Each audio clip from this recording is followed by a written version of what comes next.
Sensation, le MAG.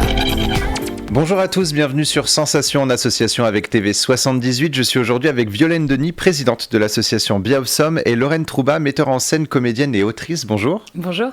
Alors Violaine Denis, en 2013, vous fondez l'association Catharsis, connue aujourd'hui sous le nom de Biawsom. Quels sont les objectifs de votre association et quelle est son histoire ? Alors, son histoire, elle est liée à mon histoire personnelle, justement. Donc, j'ai décidé de créer cette association parce que je traversais un moment relativement difficile.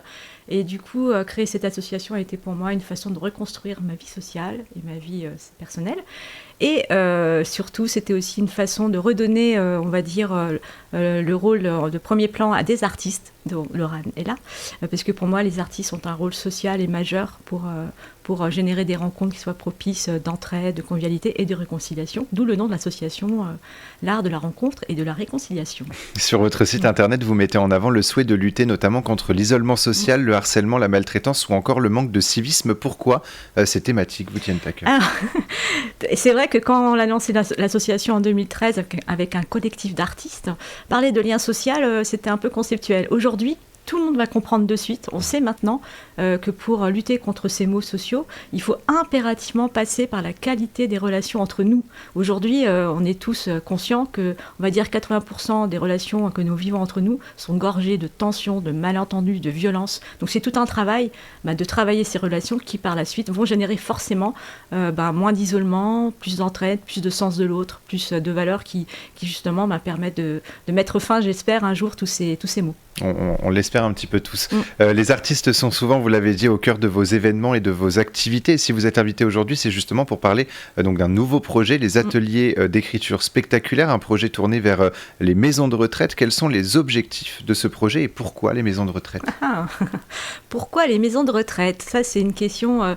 je vais déjà laisser la parole à Lorraine parce que du coup, c'est elle qui, dans un premier temps, m'a un peu sensibilisée sur les EHPAD, même si je connais le monde des EHPAD à travers mon père, parce que lui-même a suivi sa mère et son père pendant très longtemps, comme ils étaient en maison de retraite. Et à ce moment-là, j'ai vu déjà que le personnel soignant, c'est des gens très dévoués. Et à l'époque, ils étaient déjà en sous-effectif. Et tout de suite, vous observez que c'est des gens qui sont épuisés, éprouvés, et qui n'ont pas forcément le temps de s'occuper vraiment des personnes. Et du coup, mon père, à cette époque-là, il allait les visiter plusieurs fois par semaine, il prenait le temps de donner à manger à ma grand-mère, qui était aveugle.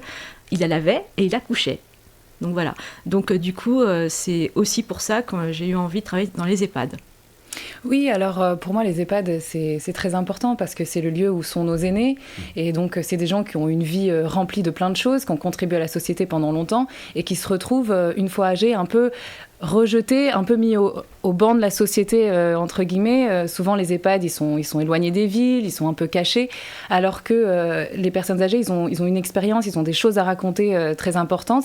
Et ça me tenait à cœur de leur rendre un peu de ce qu'ils ont donné à la société. Et puis, ce qu'on constate, c'est que dans les EHPAD, les personnes âgées sont souvent très isolées. Il faut bien comprendre que la plupart des personnes âgées n'ont pas forcément choisi d'être en EHPAD. Et donc, ils se retrouvent face à un réel déracinement, c'est-à-dire que subitement, on les prend de chez eux et on les emmène dans un endroit qu'ils n'ont pas choisi, avec des gens qu'ils ne connaissent pas. Et donc, ils doivent reconstruire intégralement leurs repères et leur manière de vivre dans ce nouvel endroit. Et avec cette idée que ce sera probablement le dernier endroit dans lequel ils vont vivre. Donc, ça peut être un peu douloureux pour eux. Et pour moi, c'était important que, par le biais des techniques artistiques que je maîtrise, de pouvoir leur apporter un peu de joie, un peu de bien-être et que ça se passe de la manière la plus douce possible pour eux, c'est cette partie de leur vie, parce qu'arriver en EHPAD, c'est pas la fin de la vie en fait, c'est une étape dans la vie. Alors vous avez évoqué justement cet isolement, ce risque d'isolement très, très important quand une personne âgée arrive en EHPAD. Il y a aussi ce côté un petit peu silence, finalement une mise en place du silence quand une personne âgée est placée en EHPAD. C'est aussi ça que vous voulez à travers l'art, à travers le théâtre, c'est de pouvoir s'exprimer justement à travers cet art ? Oui, exactement. En fait, ce qu'on a envie de faire avec ce projet, c'est de leur permettre de prendre conscience que c'est pas parce qu'on est à l'EHPAD que la vie est terminée et que c'est pas parce qu'on est diminué physiquement ou sur le plan cognitif qu'on ne peut plus rien faire. Parce qu'on reste des êtres humains et on garde notre capacité à s'émerveiller, à rêver, à espérer, et on peut encore écouter des histoires, on peut encore vivre plein d'histoires, plein de choses en fait. Et on n'a pas forcément besoin d'avoir ses 2 jambes et d'avoir encore plein de vigueur. On peut, même dans un fauteuil roulant, faire plein de choses en fait. Et c'est ça qu'on a envie de faire avec eux. Donc à la fois de les écouter, de les faire parler, de leur permettre de raconter leurs histoires parce qu'ils ont souvent vécu des choses très riches. Et puis voilà, de pouvoir en faire profiter un peu tout le monde et donc de recréer du lien social en transmettant leurs histoires. Alors comment justement ce projet est-il né? Pourquoi avoir voulu le mettre en place? Alors, ce que Lorraine a dit est effectivement important.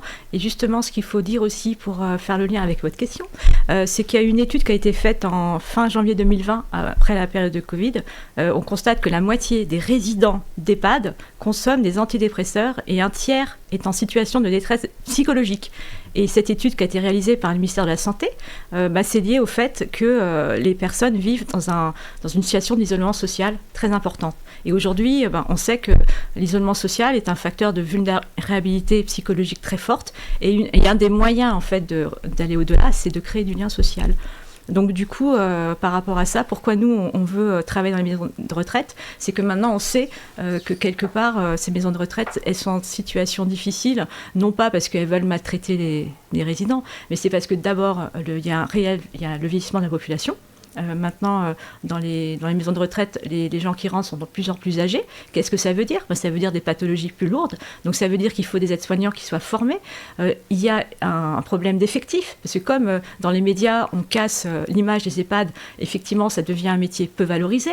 Du coup, ils ont du mal à recruter. Donc à la fois, vous avez des personnes âgées qui ont des pathologies lourdes, et en même temps, vous avez un effectif réduit.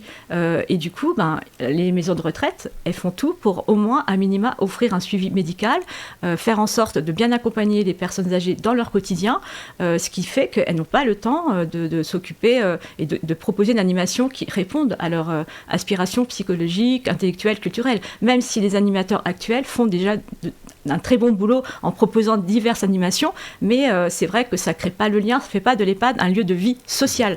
Et là, on a quelque chose à faire qui serait fabuleux, justement. Alors, Lorraine Troubat, donc, vous êtes metteur en scène, comédienne et autrice de pièces de théâtre et de contes. Quel est votre rôle dans ce projet et quelles sont les étapes de ce projet? Alors, ce projet, on l'a écrit avec Violaine Denis qui est ici et aussi Laura Laïdez qui est également comédienne et metteur en scène.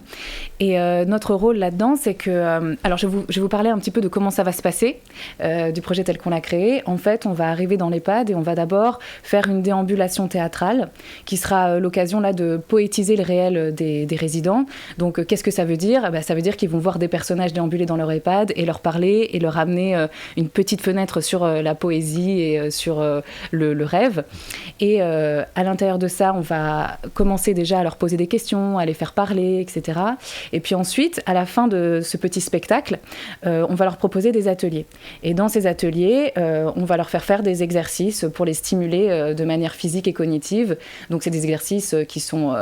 des exercices de théâtre majoritairement, mais pas que. Donc voilà, stimuler le corps, la voix, et aussi le rapport social. C'est-à-dire qu'en fait, on leur fait faire des petites choses ensemble pour essayer d'installer la confiance entre eux et de créer du lien petit à petit. Donc, toujours dans cette idée justement de les faire s'exprimer sur ce qu'ils ont vécu, d'avoir ce témoignage aussi de leur part. Oui, c'est ça. Alors, il y aura des moments où on va leur parler en one-to-one et recueillir leurs paroles, et il y a des moments où on va leur parler pendant les ateliers, à la fin des ateliers. Et vous l'avez dit tout à l'heure, on veut s'axer sur l'axe passé, présent, futur. Et donc, pendant les ateliers, on leur fera parler de leur présent et notamment de leur futur. Et dans le futur, ce qu'on va essayer de faire, c'est de leur faire parler de quel est l'EHPAD de rêve pour eux, qu'est-ce qu'ils ont envie de voir dans leur EHPAD.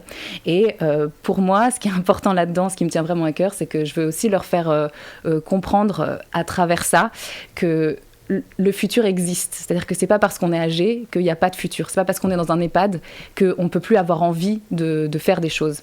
Et voilà, c'est ça qu'on va faire. Vous avez lancé également un crowdfunding, alors j'ai du mal à le dire, c'est une cagnotte finalement en ligne qui peuvent vous servir justement, enfin qui vous servent pour le bon déroulement de ces ateliers. On peut avoir plus d'informations également sur votre site Biaosom pour donc des informations à la fois sur votre association mais aussi sur le projet qui est, je le rappelle, les ateliers d'écriture spectaculaire qui est tourné donc vers les EHPAD, vers les personnes installées en EHPAD. Merci beaucoup Violaine Denis et Lorraine Troubat d'avoir été avec nous sur Sensation. Et pour revoir ou réécouter cette émission, rendez-vous sur notre site et notre application Radio Sensation.